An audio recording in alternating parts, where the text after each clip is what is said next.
Bonsoir et bienvenue dans cette édition du journal sur Télé-Liban. Nous sommes ensemble pour passer en revue les principales informations de ce jour.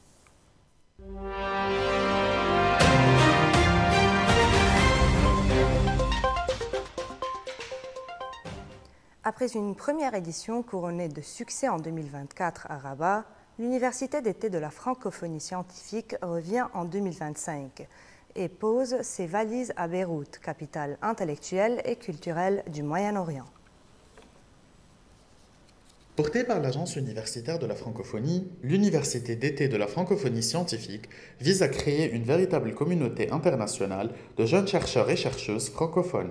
Objectif, défendre la diversité linguistique dans un monde scientifique largement dominé par l'anglais. Pour sa deuxième édition 2025, l'UDEF pose ses valises à Beyrouth. Un choix fort, symbolique, pour ce rendez-vous unique qui veut faire rayonner la recherche en français. Alors le problème n'est pas la langue anglaise. Le problème, c'est qu'une langue, elle est porteuse d'une culture, elle est porteuse d'une vision du monde. Et lorsqu'aujourd'hui, on se retrouve avec 94% des publications scientifiques dans le monde qui se font avec une seule langue, cela pose problème. Plus de 4000 doctorants de plus de 40 pays ont candidaté pour cette édition. Au final, 13 ont été sélectionnés pour suivre des ateliers de formation, du mentorat et une dynamique inédite autour de la rédaction scientifique en français. Comme un chercheur scientifique, je n'ai pas l'obligation de publier en français, mais on est encouragé pour publier en français. Donc je suis tunisien, je viens de la Tunisie, c'est un pays francophone, on est plus à l'aise avec le français que l'anglais. Donc pour écrire en français, c'est beaucoup plus facile que d'écrire en anglais. Et ce qui est très bien, c'est qu'il y a plusieurs pays, donc plusieurs cultures, et nous sommes en train de faire ce que je peux appeler une intégration, on va dire. On est en train de se partager ce qui se passe dans nos différents pays et dans nos différentes universités également. Qu'il s'agisse de changement climatique en Afrique, d'économie à Tunis ou de médecine dentaire au Vietnam, ces jeunes chercheurs partagent une conviction. Publier en français, c'est aussi défendre leur réalité locale. Malgré tout, le recteur de l'AUF a tenu à ce que ça se tienne à Beyrouth, puisque c'est très symbolique. Le fait que ça se tienne à Beyrouth, au Liban, ça marque déjà le soutien que l'AUF accorde au Liban. Cette université d'été regroupe des chercheurs qui viennent des 4 coins de la francophonie. Clou du projet, 2 journées de rencontres à Beyrouth avec des experts internationaux et représentants de haut niveau. L'occasion d'approfondir les enjeux de la publication, de la gouvernance de la recherche, mais aussi de la vulgarisation scientifique. Ça me donne beaucoup de connaissances et beaucoup d'opportunités de publier ma recherche en français. Et c'est vraiment une bonne chance pour moi. Et c'est pour ça que je viens d'ici. Un programme ambitieux, porté par une conviction forte. La science gagne à être plurielle, ancrée dans les territoires, mais aussi ouverte sur le monde. À l'occasion de son 150e anniversaire, l'USJ a organisé un colloque de haut niveau intitulé « 150 ans de francophonie à l'USJ, quel avenir ?» Pendant 2 jours, experts universitaires, diplomates et anciens étudiants ont dressé un constat lucide. La francophonie libanaise est en état d'alerte. Dans un Liban en proie à des crises profondes, économiques, politiques, mais aussi culturelles, la langue française recule, inexorablement. Face à cette érosion, une voix s'élève, claire et résolue. Celle de l'Université Saint-Joseph de Beyrouth, bastillon historique de la francophonie. Une francophonie qui dépasse de loin la simple langue. Il s'agit d'un ensemble de valeurs que chaque francophone et francophile porte en lui. Des valeurs que l'USJ défend depuis déjà 150 ans. La francophonie, de par sa définition, ne peut pas être enfermée sur elle-même. La francophonie, elle est ouverte, toujours ouverte, sur l'humain, sur le pluriel, sur les relations, sur les autres langues, les autres cultures. Elle est là et c'est sa force. Au fil des interventions, un message commun s'est imposé. L'avenir de la francophonie passe par l'éducation, la recherche et l'innovation. À l'USJ, ces combats prennent la forme de programmes plurilingues, de chaires francophones, d'ateliers sur l'intelligence artificielle, mais aussi d'une politique linguistique audacieuse qui refuse le repli sur soi. La francophonie scientifique est une stratégie. que chaque institution francophone doit mettre en place. Écoutez, nous pouvons toujours publier en anglais, rédiger en anglais. Il est vrai qu'une grande partie des publications scientifiques, et notamment les revues scientifiques, sont en anglais. N'empêche que nous pouvons également enrichir la panoplie des recherches qui se font notamment en langue française. Être francophone, on le sait, nous, au Liban, quelqu'un qui parle français apprend très facilement l'anglais. L'inverse n'est pas correct. Et donc, au contraire, il faut profiter de cette plus-value qu'est la langue française, qu'est notre francophonie. Ce n'est pas la francophonie contre l'anglais, c'est pas du tout le but, mais c'est juste le fait que toutes ces langues puissent cohabiter dans le monde scientifique et donner la diversité des pensées scientifiques à travers le monde. Et pourtant, la jeunesse est là, plurilingue, curieuse, engagée. Loin d'un attachement nostalgique, la francophonie défendue par l'USJ se veut vivante, inclusive, ouverte sur le monde.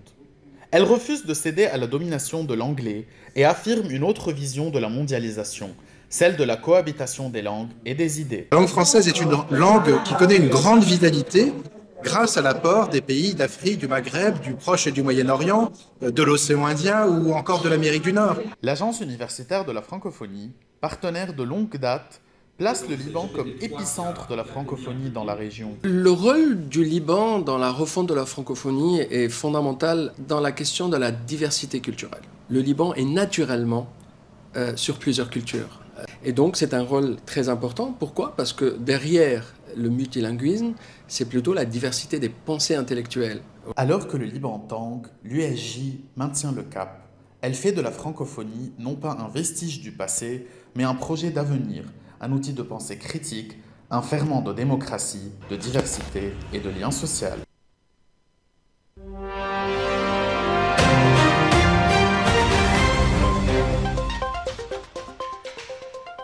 À Jérusalem, le vice-président américain J.D. Vance reconnaît la complexité du chantier à venir à Gaza. Selon lui, désarmer le Hamas et reconstruire le territoire palestinien seront deux missions difficiles, mais essentielles au succès du plan de cessez-le-feu parrainé par Washington. J.D. Vance s'est exprimé aux côtés du Premier ministre israélien Benjamin Netanyahou après leur rencontre. Il a réaffirmé l'engagement américain pour la mise en œuvre du plan de paix à Gaza. « Nous avons une tâche très difficile devant nous », a reconnu le vice-président américain.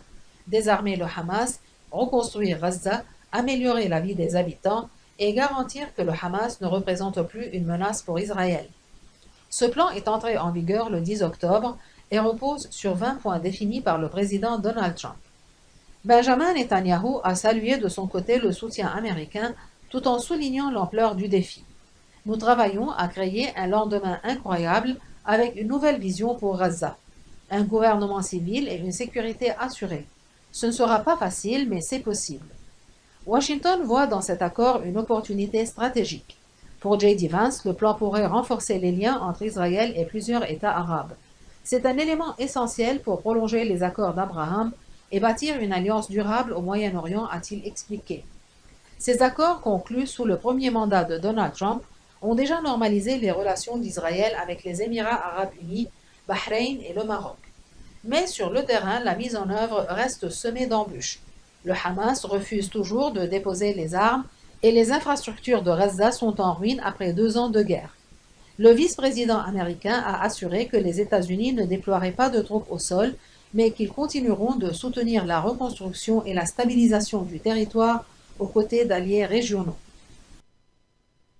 En parallèle, le gouvernement français estime que le Hamas est en train de reprendre le contrôle total de la bande de Gaza. Une évolution jugée préoccupante alors que le cessez-le-feu reste fragile et que les discussions internationales sur la gouvernance du territoire s'enlisent. La porte-parole du gouvernement français, Maude Brejon, a affirmé que le Hamas reprend le contrôle de Gaza sur le plan administratif et sécuritaire. Le Hamas mène une campagne de répression contre ses opposants après que les Américains lui ont laissé entendre qu'il aurait un peu de temps pour stabiliser la bande de Gaza, a-t-elle déclaré à l'issue du Conseil des ministres. Une déclaration qui reflète la préoccupation grandissante de Paris face au risque d'un retour en force du mouvement islamiste, pourtant censé être désarmé selon le plan de paix américain actuellement en cours de mise en œuvre. Ce plan présenté par Donald Trump en septembre repose sur un cessez-le-feu en plusieurs phases avec pour priorité l'aide humanitaire, la sécurité puis la gouvernance du territoire palestinien. Mais sur le terrain, la réalité s'éloigne des intentions. Les structures administratives du Hamas semblent se reconstituer et plusieurs ONG ont fait état d'une reprise en main brutale du territoire, accompagnée d'arrestations et de règlements de comptes internes.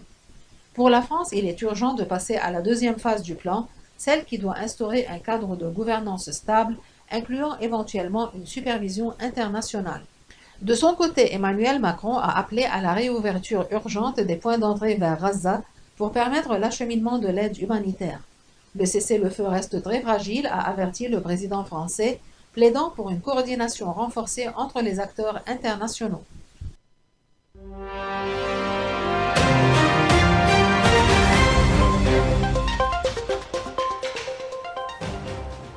Donald Trump temporise sur l'Ukraine. Le président américain a reporté sa rencontre avec Vladimir Poutine, initialement prévue à Budapest. En cause, l'absence selon lui de possibilités concrètes pour mettre fin à la guerre. Un recul diplomatique qui intervient alors que les alliés européens tentent d'afficher un front uni. La rencontre annoncée avec Vladimir Poutine est désormais reportée jusqu'à nouvel ordre. Le président américain explique ne pas vouloir d'une rencontre pour rien. « Je ne veux pas perdre mon temps », a-t-il déclaré. Ce report intervient alors que les deux dirigeants devaient se retrouver à Budapest pour évoquer une possible fin au conflit ukrainien. En coulisses, Washington pousse Kiev à accepter un compromis territorial autour du Donbass, une proposition rejetée avec fermeté par le président Volodymyr Zelensky. Selon une source ukrainienne citée par l'AFP, les discussions du vendredi dernier à la Maison-Blanche ont été tendues. Donald Trump aurait exhorté son homologue à mettre fin aux tueries et conclure un accord, tout en refusant de délivrer de nouveaux missiles à longue portée. Il a insisté qu'il est temps d'arrêter les massacres. Les négociations doivent partir de la situation actuelle sur la ligne de front.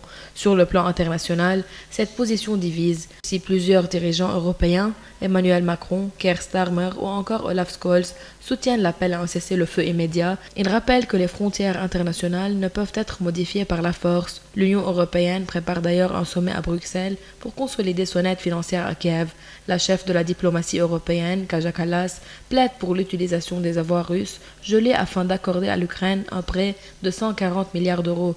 Pendant ce temps, sur le terrain, la guerre continue. Une attaque de drones russes dans la région de Tchernigiv a fait 4 morts, selon les services d'urgence ukrainiens. Vénéré bien au-delà des frontières du Liban, Saint Charbel continue d'attirer des milliers de fidèles chaque année. Moine maronite du XIXe siècle, il a fait d'un silence et de la prière le cœur de sa vie. Plus d'un siècle après sa mort, il reste une figure spirituelle centrale, symbole d'unité et de foi dans un pays profondément marqué par les épreuves. Retour sur l'histoire du saint des montagnes. Du Liban, un homme continue d'attirer des milliers de fidèles chaque année. Saint Charbel, moine maronite au XIXe siècle, est devenu une figure spirituelle incontournable, bien au-delà des frontières libanaises. Né en 1820 dans un petit village du nord du Liban, Youssef Antoun Makhlouf entre très jeune à l'ordre maronite. En 1859, il devient moine sous le nom de Charbel et mène une vie d'ascèse radicale, faite de silence, de prière et de solitude. Il passe les 23 dernières années de sa vie dans un ermitage sans jamais en sortir. À sa mort en 1898, son corps reste intact, dégageant une mystérieuse lumière selon les témoins. Des centaines de miracles lui y sont attribués. Guérison inexpliquée, conversion, apparition. Canonisé en 1977 par le pape Paul VI, il est aujourd'hui vénéré dans le monde entier, par des chrétiens et au-delà. Chaque mois, le 22, des milliers de pèlerins montent jusqu'à Anneya où reposent ses reliques. Saint Charbel est devenu un symbole d'unité dans un Liban divisé, un saint pour tous les temps troublés, celui qui prie en silence pour les douleurs d'un peuple. Et sur cette note finale, nous terminons ce journal. Merci de nous avoir suivis. Restez avec nous pour le reste de nos programmes sur Télé Liban et bonne soirée à tous.